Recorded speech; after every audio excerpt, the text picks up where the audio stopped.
1998 मध्ये भारतानं दुसरी अणुचाचणी केली आणि स्वतःला अण्वस्त्रधारी राष्ट्र म्हणून घोषित केलं. अणुऊर्जेच्या क्षेत्रामधील व्यापारावर देखरेख ठेवणाऱ्या न्यूक्लिअर सप्लायर्स ग्रुपनं भारतावर बंदी घातली होती. अण्वस्त्र प्रसार बंदी करार, अणुचाचणी बंदी करारावर भारतानं सह्या केल्या नाहीत म्हणून बंदी कायम राहिली. याच निर्बंधांच्या पार्श्वभूमीवर भारत आणि अमेरिकेमध्ये 2008 मध्ये अणुकरार झाला. दोन्ही देश एकमेकांना नागरी अणुऊर्जेमध्ये सहकार्य करतील असं या कराराचं स्वरूप होतं.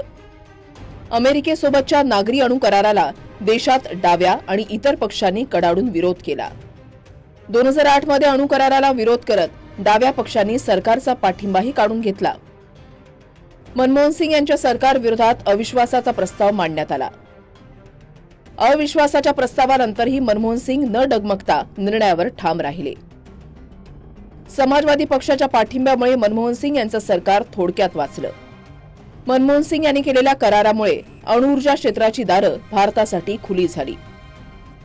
याच करारामुळे भारताला इतर देशांपासून अणुऊर्जेसाठीची संसाधनं घेण्याची परवानगी मिळाली. या करारामुळे भारताचा एक जबाबदार आण्विक देश म्हणून उदय झाला.